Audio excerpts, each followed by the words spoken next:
Artist and found object assembler Willie Cole has lived and worked in New Jersey his entire life.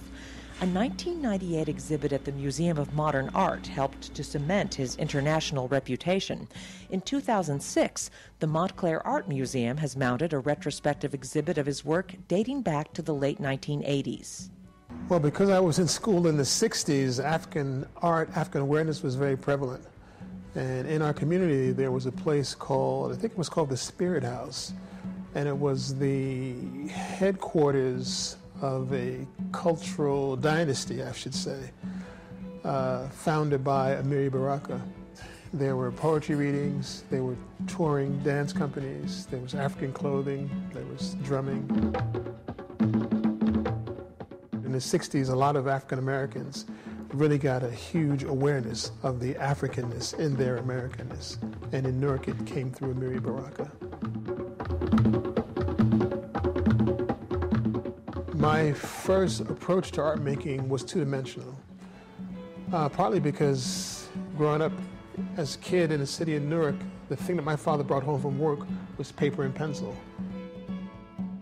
I was pretty much a drawer and a painter, and I worked in that field as a graphic designer and illustrator for years before I started doing three-dimensional work.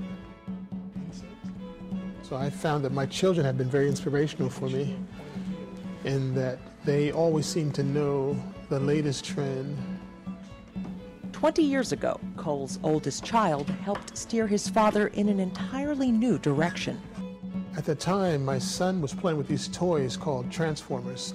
In the package, it would look like a car, but you would twist it, and then it would become an airplane, or become a lion, or a panther, or a bird, or even a gun sometimes.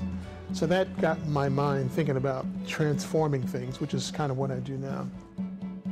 In his hands, old discarded hair dryers become a mask. Wooden matchsticks are transformed into a chicken. And fragments from old porcelain bathroom fixtures suggest erotic pleasures. The ordinary household iron has become one of Willie Cole's most important objects.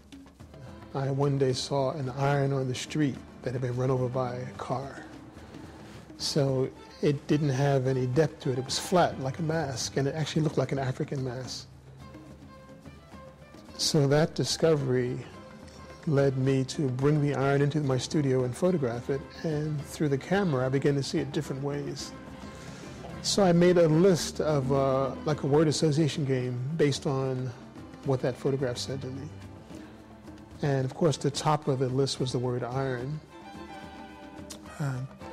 Probably the second word on that list at that time for me, it probably was Ogun. Ogun, who would be the African god or the Yoruba god of iron. And so that made the third word Africa, which probably made the fourth word black, also because the handle of the iron was black. And then my next word would be servant. If I drew a line to connect the word Africa and the word servant, then my next word is going to be slave. So it just went on and on like that until I had a long list. And that list just yielded inspiration for decades.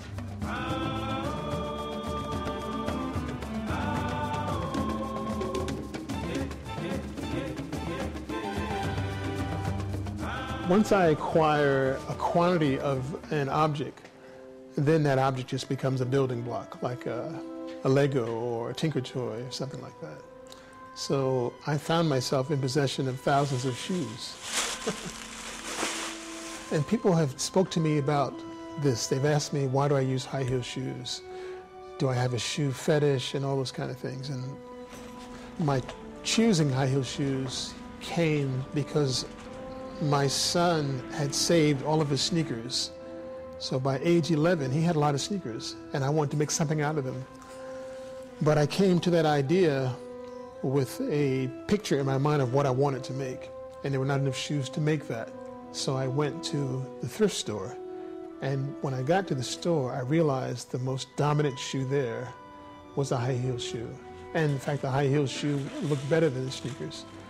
It had more options, it had more shapes, it had more color, more texture, and for me, more energy. After having a pile of shoes and playing with them for hours a day and weeks, maybe even almost a whole month, I was able to see a group of white ones as teeth.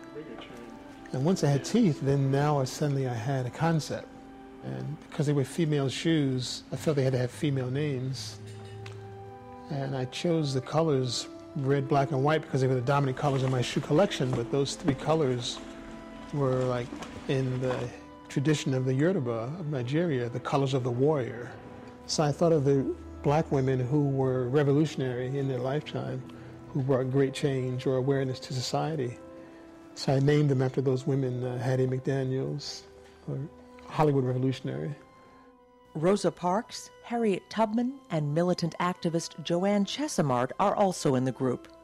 The work behind me was inspired by the art of Tibet. Demon-like, at least in appearance, figures that are the protectors of Tibetan Buddhism. Some of them have kind of dragon-like faces. It's still the act of touching the object, feeling the object, and just being in the tangible world with the object that leads to the work.